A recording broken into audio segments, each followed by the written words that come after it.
Under 17 not admitted without parents or guardian.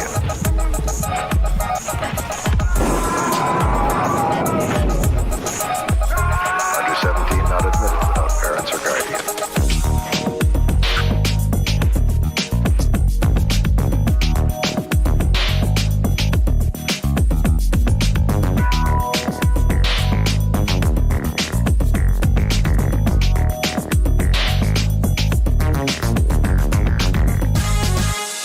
Under 17 not admitted without parents or guardian. Behind this glass lies a century of terror, an evil force awaiting their deadly command. The mirror is using. Ghosts do not exist. Megan, your father's dead. Dead people never come back. She's back. I'm bleeding. Are you trying to say that you had something to do with this? Well, let's just say that you and me are innocent.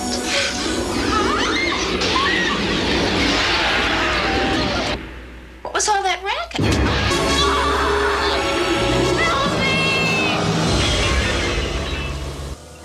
Good evening, fans of fantastic films. Welcome once again to the Drive-In Asylum double feature.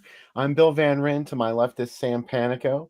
And above us are our special guests tonight, Coma White and Justin Lockwood. The reveal. Fabulous. I'm getting such strong Karen Black of Coma White vibes tonight. And I love it. Wasn't Karen White like Dee Wallace's character in The Howling? I feel like it was. Yes. I'll be Karen White. And then you have to be portrayed by somebody else in the sequel. Your sister is a werewolf. How many sequels? In 8 sequels. This is a movie tonight. The first movie tonight has 3 other sequels to it. Wow. And none of them have anything to do with each other. Sometimes they share actors, but the actors play different people. There's different directors. There's always a mirror. And the mirror is always that giant wooden, beautiful mirror. Bill, is this a furniture movie just because of that mirror? That's my first question. Kind of. I'm kind of into it. You know me so well. This movie will teach you one lesson tonight. If you move into a house and there's a giant ornate mirror, if you want everyone around you to die, good news. Use that mirror. If you want magical supernatural power over your high school enemies, that mirror is there for you. But yeah, I'm really excited. I'm glad you guys picked this movie. I love the first movie. I love Rainbow Harvest, who's the actress who's in this. Like, there's a lot of movies. That is such a name. I love that name. Oh, there's movies after this, especially that have like goth actresses in it, and like they're like, oh, it's just like the Hollywood goth. Like maybe she has a Sisters of Mercy T-shirt on. She really feels super goth, like the oddly shaved hair, the like awkwardness, the tiny hats. She dresses like Volnavia from Dr. Phibes a lot. Like, I can't imagine the small school that she's in, how kids reacted when she blew into town. It's awesome. I feel like she's like the love child of Lydia Dietz and Annie Lennox. That's kind of like the vibe that I got from her, which, all about it. Like, in my review of this on my site, I wrote, were I a 15-year-old boy confronted by her, I would be afraid, yes, and I would also make her mixtapes and leave them in her locker with no forwarding address. Yeah. Yeah. My mixtapes would have a lot of Head on the Door Eric Cure on them because that. Well, I had actually never heard of this movie before. I think I picked Burnt Offerings and then Coma. I'm guessing that's why you were inspired to pick another Kara Black film, right? Oh, Coma, your microphone is Uh-oh. Yeah, off. no. I wondered why we couldn't hear you.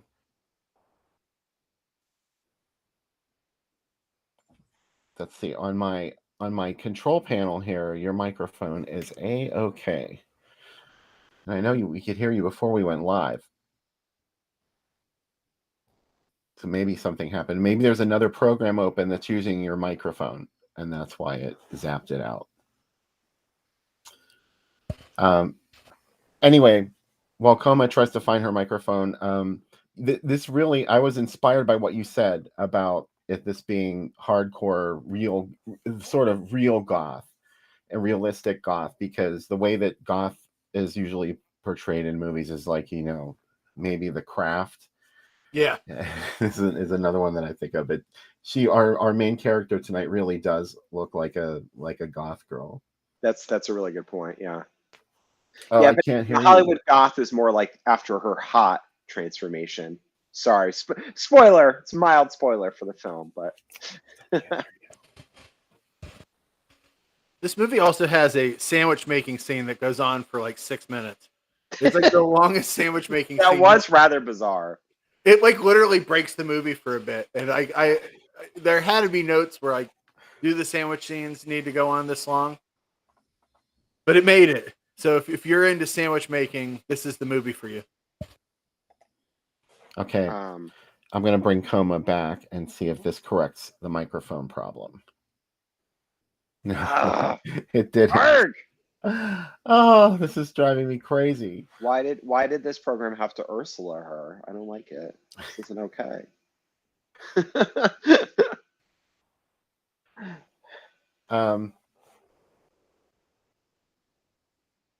So why don't you guys tell me what makes you so excited about this movie? Like what gets you going about Mirror Mirror? I know, Sam, you're a big fan.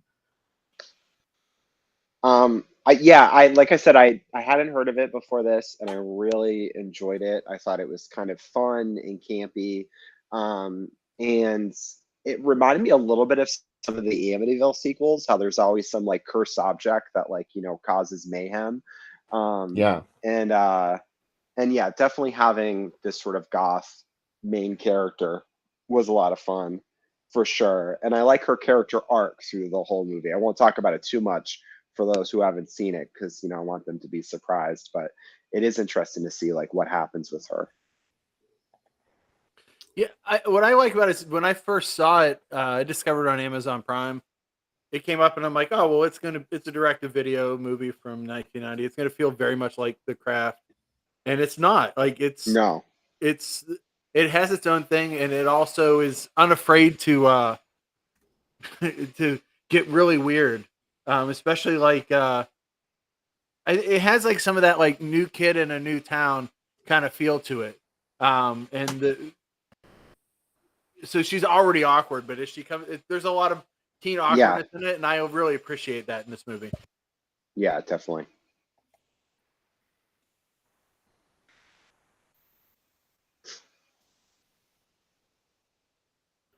And how about you? What do you like about it? I'm trying to figure out what's going on with Coma's microphone. Focus on that.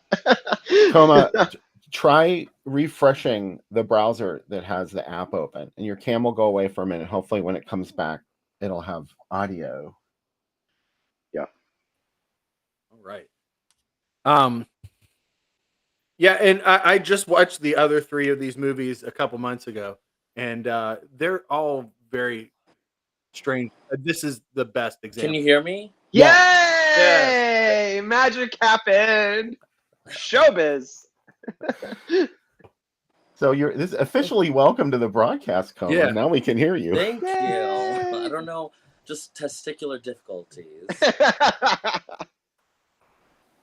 This is also the other thing about and this is a spoiler. Never mind. I'm not going to say it. I should warn people. Maybe there is a dog death in this movie. So yeah, Cubby is displeased by this. So he asked me to lead this disclaimer, but it's the only movie I've seen where a dog death leads to a mom dating a new guy, which just seems weird. You're in a new town, your dad's dead, your mom starts dating someone, and she dates the guy who is the undertaker for your dog. This really feels like a TV Guide Judith Chris capsule review of this movie, and then shit gets weird, and then that's my capsule review of this movie. Coma, why did you pick this movie? Correct? I did. Yeah. So originally, when you had asked me to send you a list of movies, I had picked all these like sleazy, gritty, grimy exploitation New York City movies, and then Justin was like, "Oh, let's do Burnt Offerings," and that has nothing to do with my choices. So I like to be cohesive. So I was like, "Okay, Karen Black double feature." I love Mirror Mirror. I discovered it a few years ago. It's one that I had heard about for years, but the DVD was like long out of print. There was an Anchor Bay DVD, and I was always just curious about it. And then a few years ago, it got a Blu-ray release from I think Dark Force Entertainment, and then that's how I saw it, and I loved it. And Karen Black is amazing. She wears these, for no reason, wigs. She changes wigs throughout the movie. You have Rainbow Harvest, who's just, this like bootleg Lydia Dietz, and I'm obsessed with her. Her name is Rainbow Harvest, so how can you not be obsessed? Yeah, exactly. And yeah, I'm also just fascinated too by like these like random women that like kind of left Hollywood. Like, what happened to Rainbow Harvest? I was actually talking to my coworker the other day about like just women that left Hollywood, and I randomly sometimes will think about like Bridget Fonda or like Lily Sobieski, and Rainbow Harvest is definitely up there too. She's just just a fascinating character. Yeah, she went back to college and got her 2 master's degrees, and then good for her. Yeah, she went to Benedictine University to get an arts of science, and then a master's in information technology from Purdue. She was on she was married to one of the actors from 21 Jump Street too, Kevin Wickstead. Cool. Yeah. I did not know that. Yeah. I know she did another movie called Old Enough. Yeah. It was actually really great. It's this, coming of age movie from the 80s, but it's such a time capsule of New York City in the 80s. So, unfortunately she's not goth in that, but yeah, it's still a great movie. She's almost like her hair is insane. Her hair feels like 20 years ahead of time in this movie. Like, I love her hair. I was gonna ask how you felt about it. Yeah, like a goth Cyndi Lauper. Yeah, totally asymmetrical. Yeah. You know what I thought was a really no, go please go. The thing I thought was really strange. I don't know how you guys felt about it, but you're gonna see at one point, because of course, all the girls hate her because she's different, and all the mean girls are, teaming up against her, and their big like, I don't know, prank on her is they all come in goth one day, and it was just such a strange scene. I just didn't understand what the point of that prank was, or what it was supposed to do, or like how it was supposed to, like, it was just very weird. Yeah, it's funny because it's like, are you like, did some of them like dressing like that? Did it like rub off on them? Do you know what I mean? It was just weird. It was like hard to tell what the point of that scene was. But that does also remind me that Stephen Tobolowsky is in this movie, which I thought was really funny. I don't know if you guys are familiar with him. Yeah, who is he? He was in one of my all-time favorite movies, Groundhog Day. He's Ned Ryerson, the super annoying former classmate of the main character of Phil that keeps bothering him. And he's every time he's in something, he's freaking hilarious. He was on Glee.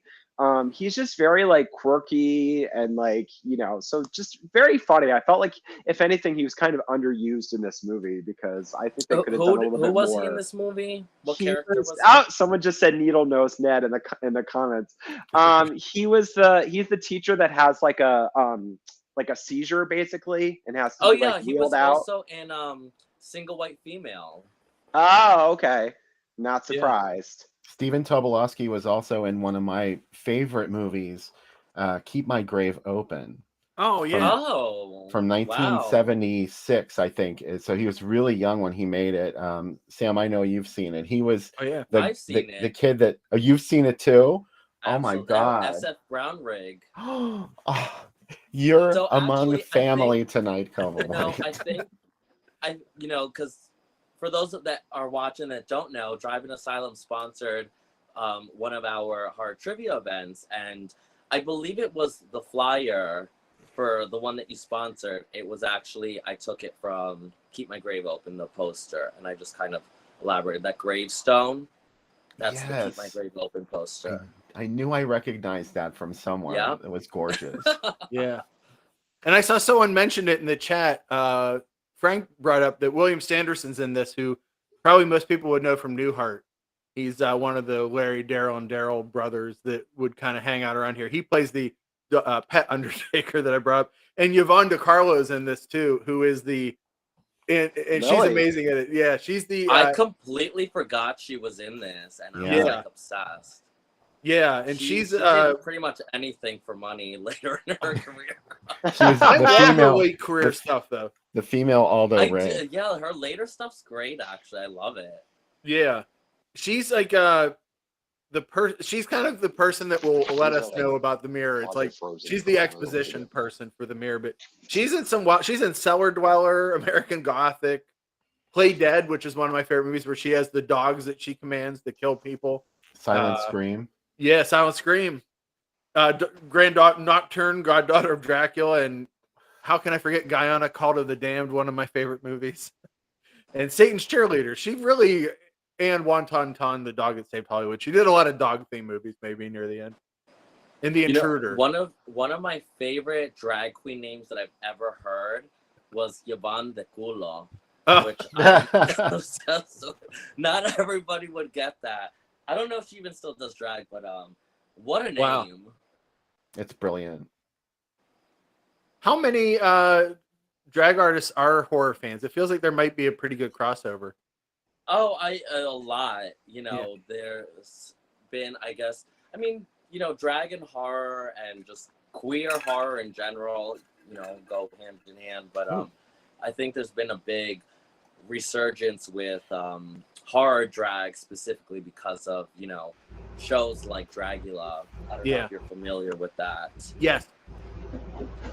Yeah, so there's a lot of, I guess crossover with horror drag, spooky drag, whatever you want to call it. That's awesome. I'm excited we're watching this though, because this feels like a movie that I told people for a long time. And a lot of times when I tell people what a movie's about, they're like, that's not like a real movie, right? And I'm like, yeah, it totally is.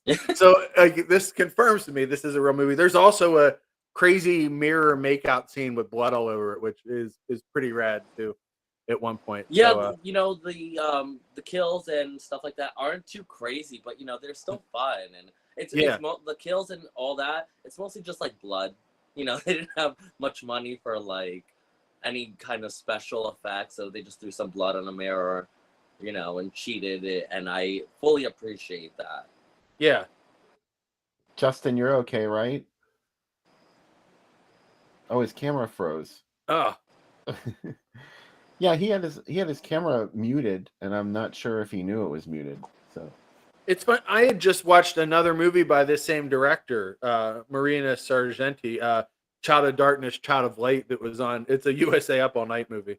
It's about there's all these virgin births that are happening, and one is the Antichrist, and one is the devil's son, and this priest has to go all through the country and find them. We can hear you, Justin. So, good. You can hear me? Yeah.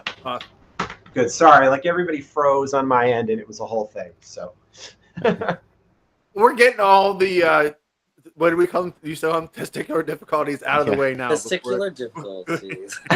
We can only hope. By the way, somebody said they already say that's in the running for comment of the night. So way to go, Coma. Yeah.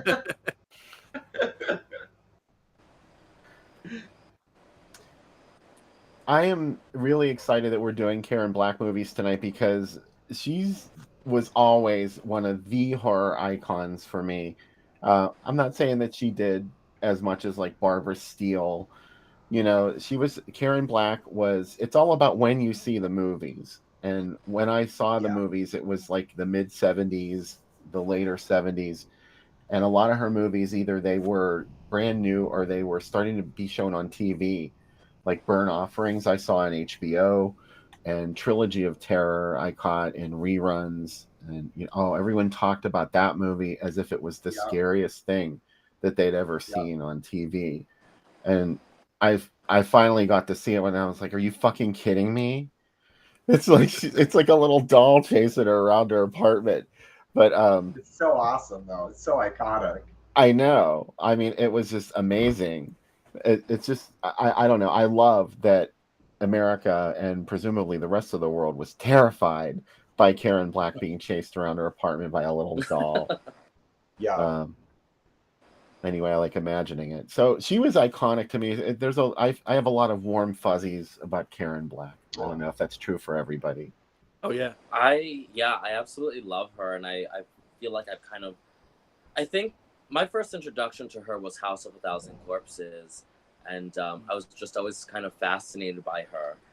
So that kind of that introduced me to her, and then I kind of went down this like rabbit hole of like discovering other stuff she's been in, and I particularly love her like later stuff too. Like that's kind of why I chose Mirror Mirror, like the cheesy campy stuff. So yeah, she was also in like Auntie Lee's Meat Pies and Children of the Corn, I think Part 4, Children of the Night. So like those are fun for me. Yeah. Somewhere in her past, there's a student film she worked on where she played a male hustler. Oh, really? Ooh.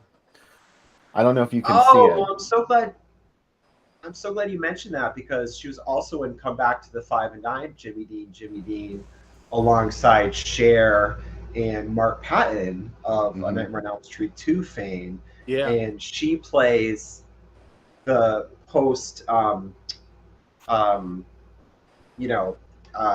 Patton's character is trans. So they all have a reunion, and she's that same character, but after she's transitioned. So. Have you ever seen her? There's a video of her singing Bang Bang with L7. Have you ever seen that? Oh, wow. I've not seen that. It's amazing. If there's a way we could show that. If anybody watching, I highly recommend you go check that out. It's on YouTube. That's just her and L7, all of them in wigs, and she's just singing Bang Bang, and it's incredible. I do love her music. I love her singing voice, I should say, because a bunch of her songs are in the Picks from '73, which is one of my favorite roles that she ever played, was in the Picks. But she also recorded like 2 or 3 songs on the soundtrack. Plus, she does a couple songs on the Nashville soundtrack. She's in Nashville. I was going to say she's in that movie, so I figure she sings in it. Playing Connie White. And I saw my wife bring him up in the chat. Airplane 75. She's pretty great in Invaders from Mars. And I like her in Cut and Run, which is a movie that has so many people in it that like the Ruggiero Deodato movie. That she's in that too. She's in so much stuff. She was in that? Yeah. Yeah. I haven't seen that in forever. I don't remember. Isn't she a reporter in that movie? Yeah. She just shows up. Like, it's amazing how many. I'm looking through her list now of films. I forget that she's in It's Alive 3, Island of the Alive, too. Like, she just shows up in so much stuff. In everything. Yeah. She's in one of the weirdest series of films, the Rollerblade 7 movies. The one director, Donald Jackson, made like 7 Rollerblade movies about post-apocalyptic rollerblade nuns. And she plays one of the nuns. Her name's Taro. She's the fortune-telling nun in those movies. She's in 3 of them. Wow. He's the same guy who made Hell Comes to Frogtown. And you're like, maybe he made tracks. Yeah, like maybe he made more mainstream movies after that. No, he went completely the opposite direction. He also made like 5 Hell Comes to Frogtown sequels that hardly anyone has seen, and they're all even crazier. He had this theory of like Zen filmmaking where he would just run camera and kind of everybody just improvised. These are effects movies with people in costumes improvising dressed as frogs. If that sounds interesting. That's That that's sounds pretty amazing. hilarious. I learned from these movies My- that you can rollerblade through the desert. I didn't think that was possible, but it happens in these movies. My my bestie tells a funny story about their husband, who actually his name is Adam Aleka. He wrote the Last House on the Left remake several years ago. But he, for the longest time, he thought that Hell Comes to Frogtown was just a dream that he had, because he apparently woke up in the middle of the night, saw part of this movie, and then when he woke up the next day, was like, "Wow, that was a really weird dream I had about frog people." And then it turned out to be an actual movie he discovered, which I thought said a lot about the movie. Sometimes So- I'm like, am I thinking about Cherry 2000 or am I thinking about How Comes to Frog Tongues? They have a lot of like similar kind of old cowboys in them, and but they're both wonderful. I just want to say thank you to Darren for telling me I'm gorgeous. Yeah, really. It's hard to And disagree. I saw somebody also mention the voluptuous horror of Karen Black, which is, amazing. Which I have a story to tell about that. I actually just met Kembra Fowler, the lead singer. wow. Oh my God. Ooh. It was incredible. So she apparently does these sales in her apartment. She sells like, t-shirts and posters and prints and whatever. So me and my friend, he was like, "Oh, we need to go. Kembra's having a sale today." So we went, and we thought it was going to be her studio. No, it was in her apartment. Just us and Kembra Fowler in her apartment. We walk Nice. in, and she has a bottle of Gatorade and orange juice on the table, which she offers to us. And then her whole apartment is red, like ceiling to floor. I don't know if you've ever seen pictures of her apartment. It's incredible. And then she was just like showing us around, and it was just like such a surreal thing to be in her apartment with her, just chatting with her. And I also love that she advertises that she's selling shirts, yet she has no shirts. She was there like shirts, and she tried to offer us like, a little like a tablecloth that she was gonna screen print. And she finally found a shirt in her cupboard of my friend's size, and then she screen printed it right there in front of us. And she only screen prints on Madame Butterfly record. So she put that inside the shirt. She screen printed it. It was such a New York afternoon spending it with Kembra. Yeah, it's a very New York story. She is as eccentric as they come, and I'm obsessed with her. She's got to be genuine. I'm so glad to hear you say that, because I don't. She was like amazing. Mm-hmm. I highly, and she posts these when she's having these sales randomly at like 4 a.m. and then you kind of just have to look on her Instagram, and then you show up, and then there's a note on the door with her phone number, and you have to call her, and then she comes down and lets you in. It was such a bizarre afternoon, but like one of the most incredible experiences. So highly recommend, if you're in New York City, go support Kembra Fowler and buy, a napkin from her. Is she still performing? Yes, she's actually performing on Halloween, which I unfortunately cannot go, but I wish I could. Yeah, she does appearances and concerts and stuff like that all the time.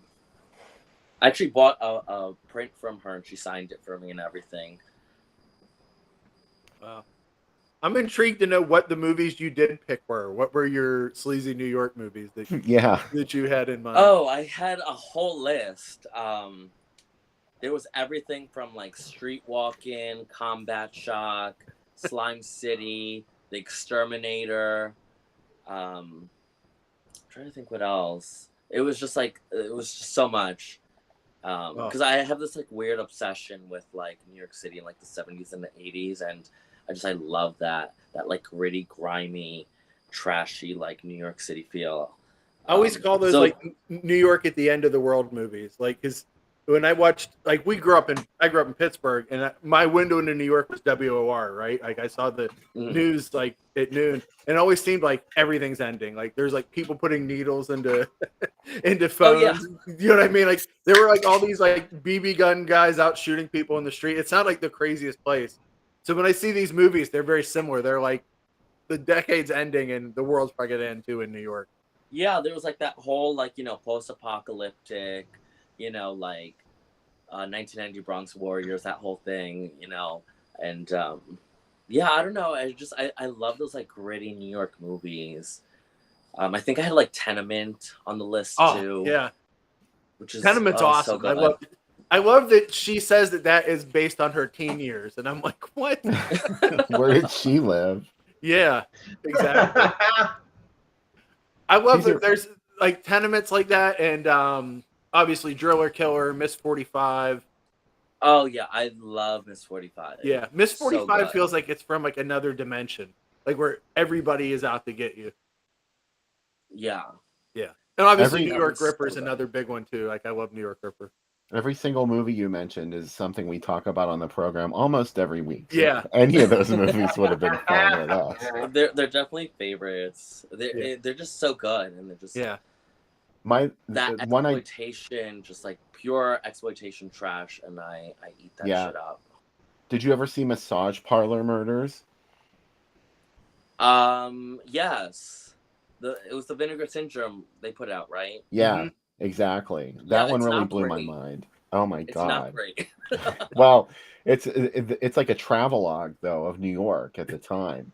It really is. And that's what I love about these movies too. Even if they're not good, they're still time capsules. Absolutely. And I feel like I'm transported back to, like the 70s and the 80s. I don't feel like I would have survived, that era, but I can live vicariously through these movies and music. And, when I'm in New York City, I can, just fantasize about like being, in the 80s. Yeah, I've only been to New York a couple of times, and it was only after it was fixed up. Like, I think the first time I visited was in the late 90s. So it was still kind of, it still had that grit to it. A little. Wasn't fully Giulianiized. I watched Innocent Blood, the movie shot in Pittsburgh, and it's like, it's still when that one end of Liberty Avenue was as close to 42nd Street as we'll get. And it's that was our 42nd Street. Yeah, when Shea Kimberly hadn't yet been knocked to the ground. And it's like, that's all the bad sections in there. Like, yeah, those were the bad sections. Pittsburgh is like New York squeezed into a 10-block radius. Yeah. And then everything around it. Liberty Avenue was the bad street that you warned people about at one point. Now it's super nice. And you can... It's all fixed up. I've never been to Pittsburgh, but I really want to, because I hear it's very, just like has that like very dilapidated, and just, once again, you feel like you're kind of transported into another world. So you better hurry, because all the younger people are moving in and fixing everything up, and all the old ugly buildings are getting torn down. Yeah, and they're like these faceless, gleaming spires that are erected in their place. There's one place in Homestead, Bill, that I love, and I hope no one ever knocks down, because it used to be like an Elks Club, and they literally built like elk gargoyles on the outside of it. Instead of looking like gargoyles, they're like elk-headed gargoyles. And I'm like, please never knock down this insane building. Yeah, totally. Bill and Sam, I feel like you guys probably know. Do you guys know who killed Teddy Bear? Oh yeah. Salminio. Yeah, because that movie, to me, one of the many things that makes it great. I mean, I'm just obsessed with it in general, but it very much shows the old tawdry 42nd Street, and at one point there's an extended scene of him, going into like the, going past the dirty theaters and going into this, sex shops and looking at all the books and magazines and stuff. The Magic Garden of Stanley's Sweetheart is pretty amazing too for that, because when they were filming it, they were just building the World Trade Center, and there's footage of them actually building the World Trade Center, and it's still, there's a lot of shots of New York when it was sort of transforming from being this, like, the Valley of the Dolls, New York, into like the real New York that people came to know and love. Yeah. I see somebody mention Nightmares in a Damaged Brain, which is also, it's only in New York for like the first 20 minutes, but like they show like the inside of like one of the peep shows, and it's like such an incredible just seeing that and seeing how just like grimy and trashy that was, and I love that. Because you when you see these movies, like you see the outside, you see people walking by it, but like to actually see the inside of it. Have you seen that one? Oh yeah, Yeah. that's a big fave. It's a different coast, but the beginning of Howling does a really good job of that too, where you see like how grimy that. Oh yeah. Yeah, and it's like, oh, this is really scary. Especially when she's in there and she knows that he's like waiting for her in the booth. It's really scary. There's another one. I think I had also put it on my list. It's called Night of the Juggler. Mm-hmm. Oh I don't know yeah, if you've seen that with what's his name from Amityville, right? Was he in that? James Brolin. Yeah. Is he in that? I think so. Maybe. Yeah. He was Charles there's a scene where he's I think in like Show World, which is one of the adult stores. Yeah. And you get to see more of the inside of that than in Nightmare, and it's just such a like I said, it's such a time capsule. I love that scene in The Howling, by the way. Yeah, some broad came in here. She's watching movies. She cleared out the whole place. Yeah. She's I like that. It's movies. like it had to be terrifying to the guys in there to have like an actual woman suddenly intrude upon their domain. You couldn't do it. Yeah. Like I think a friend of ours who may have been on the show a couple of times used to work in an adult bookstore, and he would never every once in a while there would be a woman that would try and go back there, and he'd stop her and be like, oh no, you can't go back there. It was for her own good. This wasn't the Roman 5 on Liberty, was it? No, it was the more respectable one on McKnight Road. Ah, okay. Understood. The one that still has a neon video cassette on the outside of the building, that's my favorite thing. Oh my God. It's amazing. I want that video cassette for my basement. So you guys have to see it. It's this porn shop, and it has a neon VHS tape on the outside of it. It's like a 15-foot tall VHS tape that lights up, and I'm like, man, I want to take that so bad. Like, I think Matt D from Forbidden Planet was posting about that. Oh wow! I saw it on his Facebook. I was like, oh my God! What he was posting about porn shops. The VHS that sounds tape. about right. Yeah. The VHS tape, yeah. I mean, he does go by horror boobs, so either one would be appropriate. Was it Forbidden Planet before? No, I think prior to that he worked in like an adult store. I think he told me that. So I have this ad for Mirror Mirror. Yeah. Normally we would scroll through a whole bunch of ads, but this is all you're really going to get because it was all just variations of this one. This movie did not have a theatrical release other than this world premiere engagement in Detroit. Oh, wow. August 31st. It played at the Jolly Roger Drive-In, though, Bill, which is pretty awesome. Look how many places it played. Isn't that Quo Vadis Theater the one that was the Roman themed theater that you posted about before? I don't remember that. I think you posted it. Someone did, where it was literally when it opened in the 60s. It opened around when Cleopatra did, so it was like the same look as that movie. It had like giant Roman columns and stuff inside, and then eventually it fell into the. Oh, my wife told me about it. She just ran in to tell me about it. She used to go to movies there, and at some point it fell into ruin, but. Bummer. She said it was the first theater that had like a smoking lounge, and you could go to the bar before the movie. Oh wow! Yeah, and Bill, the same guy did World Trade Center designed it. So, wow. Yeah, it's crazy. This probably played that world premiere, Bill, so that they could, when it came out on tape, that they could say that it played theaters. It was like one of those contractually obligated things that come out on VHS. Yeah. Wow. It's pretty amazing, though. I love to find movies like this playing theatrically, like something that you never thought would have been screened in a theater, and there it was. Like I Yeah, found, I had no idea this ever screened in a theater. I I just found assumed it Sleepaway was Camp 2 playing Wow. somewhere. You can believe that. Wow. I like that you can see her eyes like through the ad. You might not realize till you see the movie, but she definitely has like the sushi shoe kind of eye makeup in this when you zoom Yeah, in really but tight. I like think also that's the what thing I like about this poster. I don't love it, but that is cool. Yeah. but what a bizarre, thing to advertise too. It's like just as mirror. I wouldn't go see this. Yeah. From seeing this ad. It doesn't tell you anything about the movie, really. No. The supernatural thriller, like how generic. Yeah. I mean, The this one. was like 1990, so it's like maybe back then it would have intrigued somebody.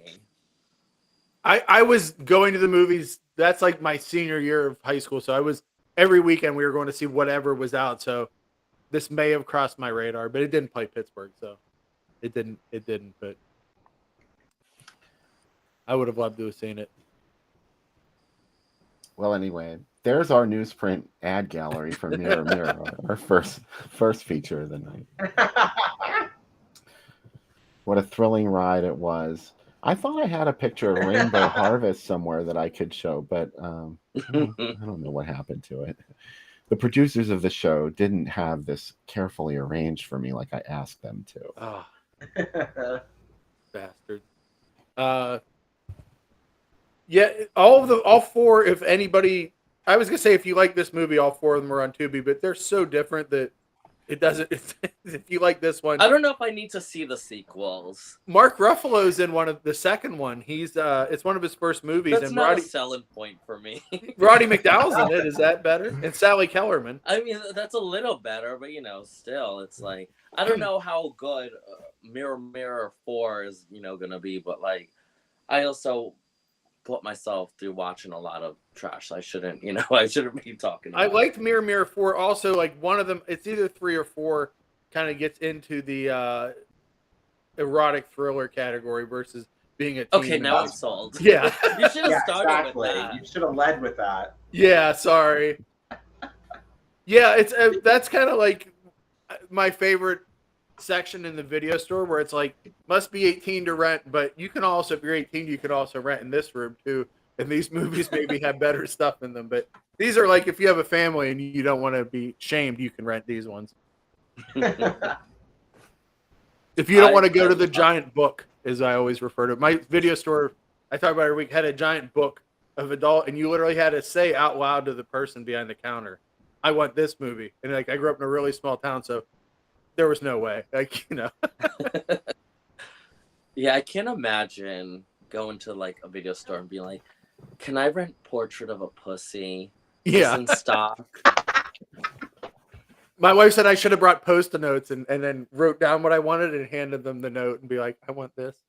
And then they handed like me. But I she was did like that 16. before. They weren't going to rent to me. Like, I was lucky they let me rent Bloodsucking Freaks. That fucking movie. That's how 15-year-old me was allowed to rent that. I don't know. I'm thankful that I was. It shaped a lot of stuff. But yeah, that was our torture test movie. If kids wanted to watch movies with us, they'd be like, "Well, you have to watch Bloodsucking Freaks." Most kids didn't make it through it. They're like, "This movie feels wrong." Like, yeah, the whole thing feels wrong. Yeah. I think about that all the time. We rented a lot of stuff when we were kids that they should have never let us rent, like Dawn of the Dead. Yeah. It's an unrated movie. I mean, if we could never get into a theater at age 13 or 14 or however old we were when we rented that, but they gave it to us to take home and watch at home. Yeah. Not that I'm complaining. Chainsaw 2, they had the. I can't believe that I was allowed to watch that at 14. So Yeah. I mean, I was lucky. I had a dad who got me into horror, so he Yeah, my sister, she would also rent stuff for me, but then she also got me my own Blockbuster card, and then she would put like, try to put like a disclaimer or something saying that I could rent certain things. So that kind of works sometimes if I could ever get to, Blockbuster on my own. And then, I would also rent stuff from the library too, my local library, and they would also have like the R-rated sticker on the VHS, but I would, sometimes I try to, scratch it off, or I try to look for stuff that didn't have the sticker and see if I could get away with it. And I remember I did get away with Rent and Rosemary's Baby. Nice. Excellent A lot choice. of a lot of my stuff also was once when I was in middle school, we got like all the movie channels, and that's how I saw a lot of stuff that I shouldn't have been watching in middle school, like Maniac, Showgirls, Serial Killer, Pulp Fiction. Like I had a little notebook, and I would just look. I didn't have friends. This is what I did. I would look through all the channels, and I would write down, this movie is playing at this time at this channel, and then I would like record. I recorded everything. I remember setting a timer to get up at like 4 or 5 in the morning to tape Pink Flamingos. It was playing on the Sunday.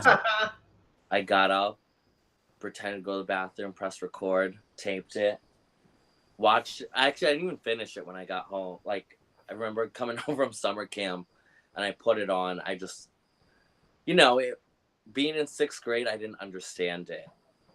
So I was like, this is disgusting. And I was just, horrified. It's hard to get that if you're young, unless you had somebody to explain it. Like, I found out years later that our sons, one of our youngest son was like looking at my John Waters DVDs when he was like 10, 11.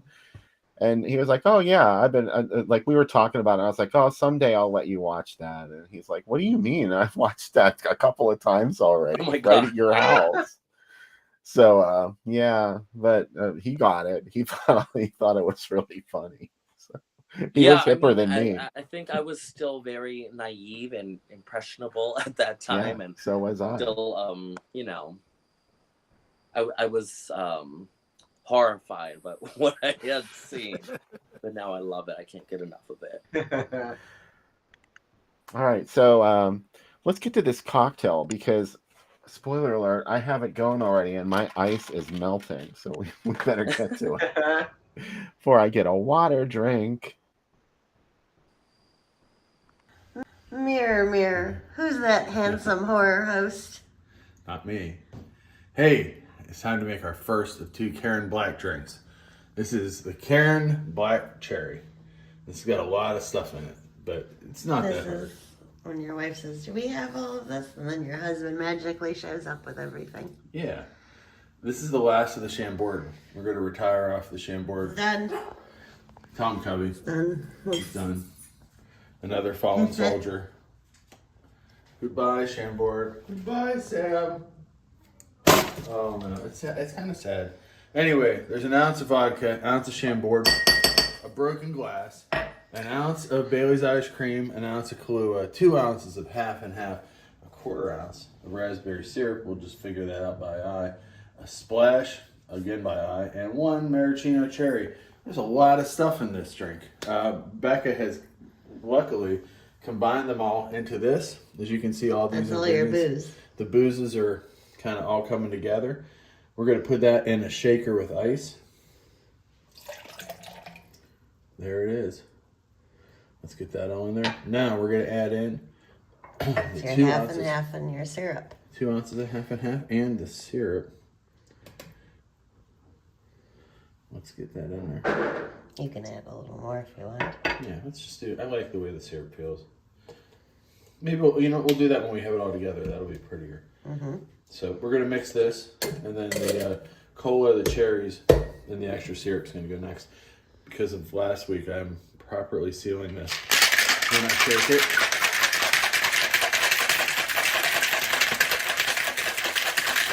the skills that I developed in my bedroom as a teenager to be able to shake, I don't know how I did it. And now, let's pop it open. Oh, Karen Black Cherry. Ooh. Now keep in mind, splash. Splash? Not a dollop. Let's see how my splash goes there. Splash. Splash. Splash, Cubby! Let's do one of those. like a Pop-Tart or something. Yeah, and Boop. boop. All right. Very excited about this. I'm not. I don't think it's gonna be good. Have a little faith in me. Pazuzu. It's wonderful. It's what it is. Oh. Yeah, it's wonderful. It's yummy. Not as great as Karen Black. Nothing will be, but it's pretty Her good. googly eyes. Pazuzu. I like it.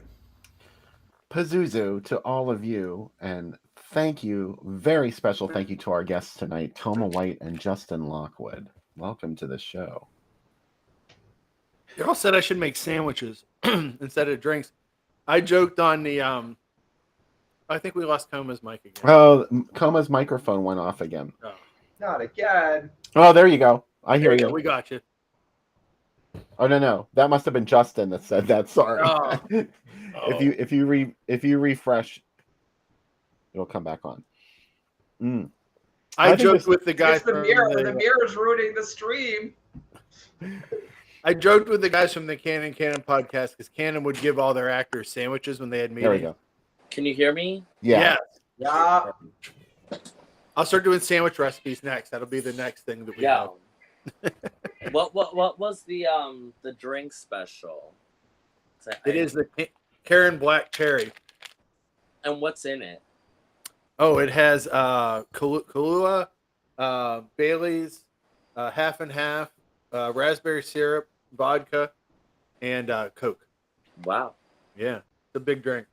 It's delicious.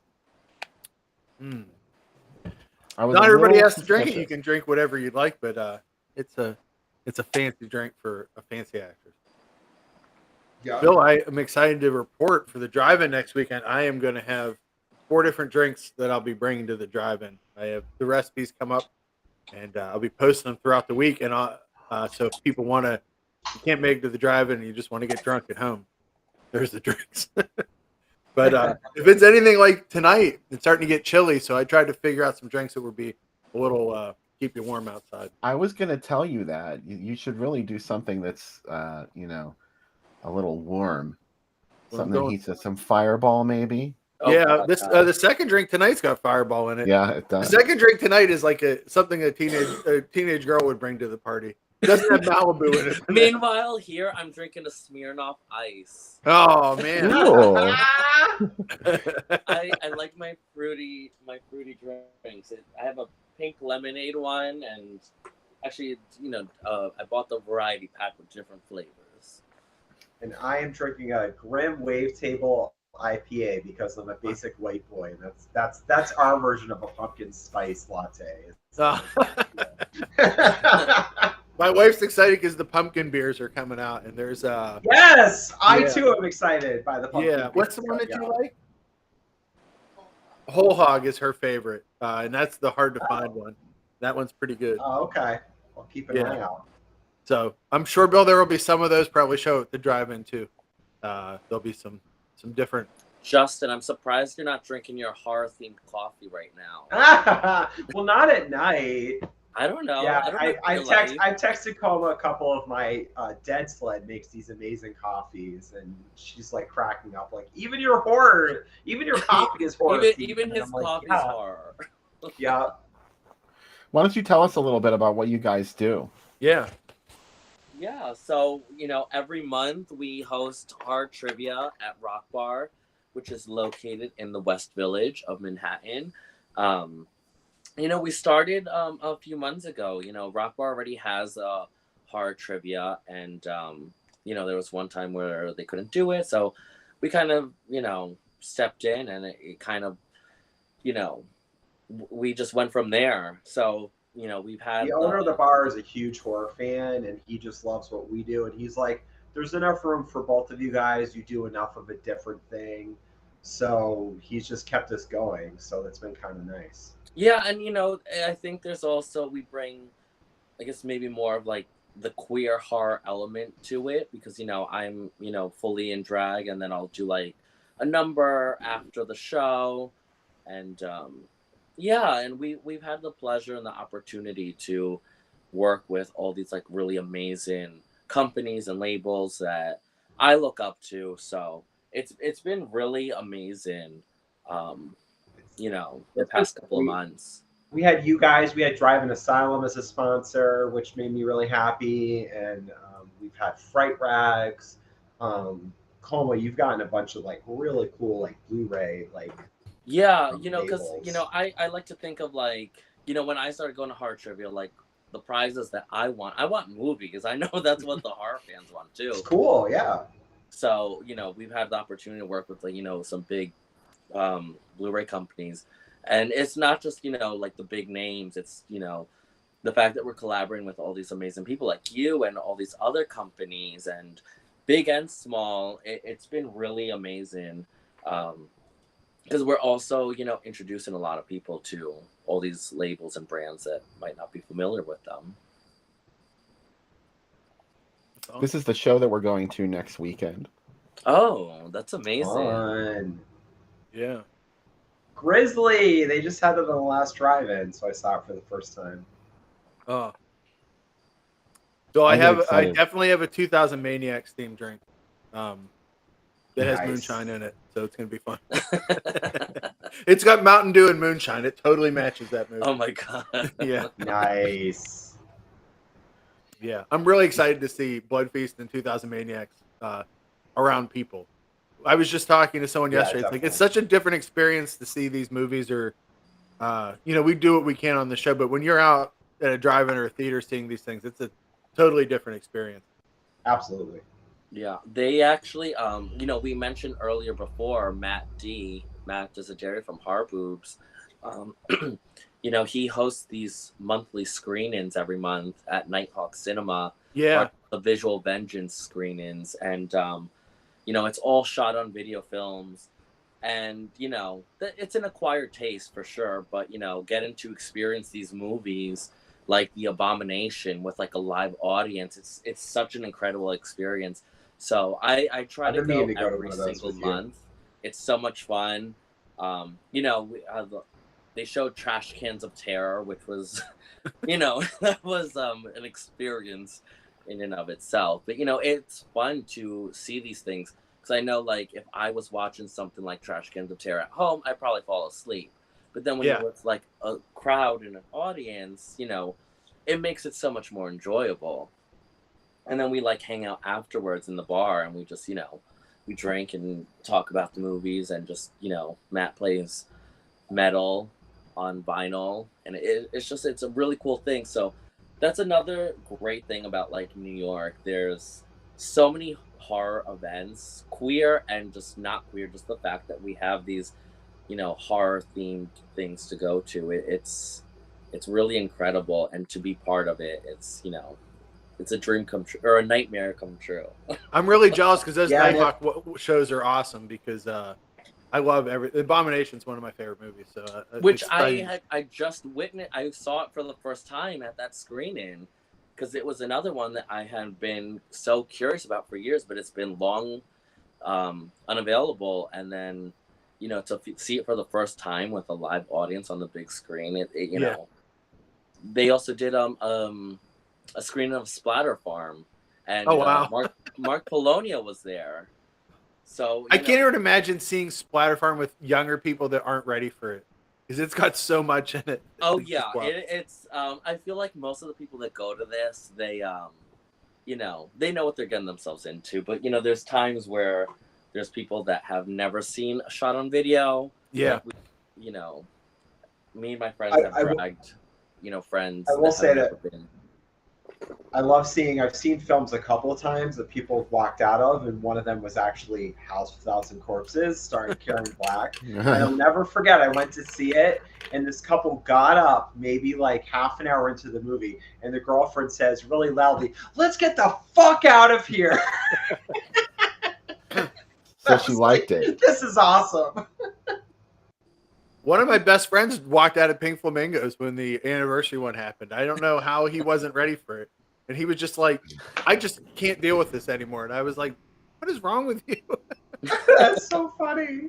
Yeah, he's like, this movie's so wrong. And I was like, This movie's that's the movie where like the ultimate, its reputation precedes it. Like that's my on favorite you. moment was So- when we went to they did a Fulci night at our drive-in here, and during Zombie, someone opened up the door of their car and threw up during the eye sequence, and I was like, yeah, like that's awesome. Yes! I've never seen anybody like throw up. I always feel like that's like a myth of people like. I thought it was fainting too, or because you always hear throwing like up and- Terrifier made people throw up and Yeah, stuff. and I'm I like, saw it happen, and I was actually eating Chinese leftovers that we had brought with us in the theater. in the drive-in, yeah, and I was like eating noodles, and I was like, well, I'm gonna keep eating at this point. Yeah, I thought it was a myth too. You hear these stories, you know, they sound like William Castle kind of myth. I know, like people fainting and whatever, and you know. Yeah. My favorite story about that is Kroger Bev, the guy who was the producer that did Mom and Dad, which was a hygiene movie that traveled the country. Oh, I read about that. Yeah. Yeah, he would he would mess with the air conditioning if it was really hot, or he would put gas into the theater to make people pass out. God. And then the next day he would have reporters waiting outside as these people were let out, and they're like, the next day in the paper it was like Mom and Dad caused numerous people to pass out. And he goes, and then the next day, that Oh money my would go up. God. Yeah. Exploitation at its finest. He also had something like 12 different crews of fake nurses and doctors to travel the country with prints, and they would sell the book about proper sex education. And his other trick was he would split the audience so women could only see it during day and the guys at night. And the selling point to guys were, well, there's full nudity in this. Of course, a woman's giving birth during this full nudity. Is that Wow. I guess in the 50s you get what you get. But yeah, that's the birth of exploitation, really. But I live for those kinds of gimmicks. I Yeah. love that. Handing out barf bags and you know all that stuff. I did a story for the Fangoria website that was all like the best gimmicks of all time. So, of course, there were multiple William Castle yeah. things in there because he was. He was the king of the gimmicks. Absolutely, the Completely punishment. Oh, I unmatched. saw somebody mention Mr. Sardonicus in the comments earlier tonight. So there was a whole, you decided if he would live or die and suppose.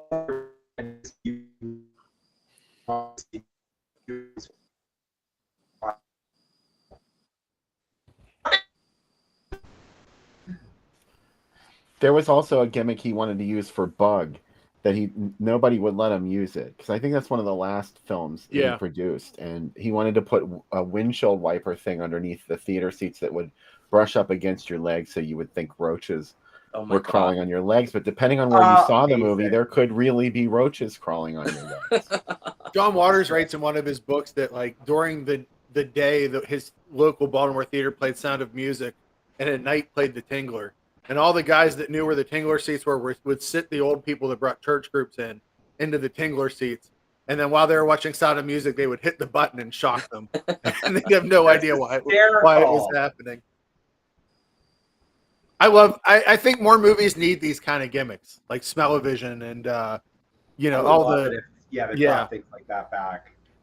I love the Coward's Corner is my favorite William Castle gimmick, where because originally when he did it, people were just leaving and not paying.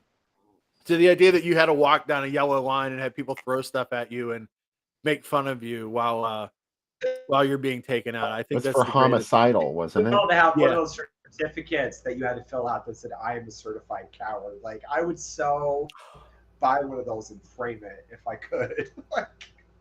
Oh yeah, I like the ones where they would have a nurse waiting in case anybody lost their mind during the movie or had a heart attack. Like, there's a nurse waiting to check on you. It could happen. I think it's in one of your magazines, in one of the drive-in asylums, that they have a thing where, like, if this movie causes you to lose your mind, like, we will pay for you to be put in a mental asylum for the rest of your life. Yeah. Like, that's supposed to entice you. I love those kind of thoughts, like that this movie could do that. Barf bags are the best because it's pre-setting you up that this movie is like Mark of the Devil is a great one, because it's like this movie is going to be so bad that you're going to have to throw up during the movie. Like, that's entertainment. Yeah. The link to tonight's first feature, Mirror Mirror, is on the Groovy Doom Facebook page. You could also just go to Tubi and type in Mirror Mirror.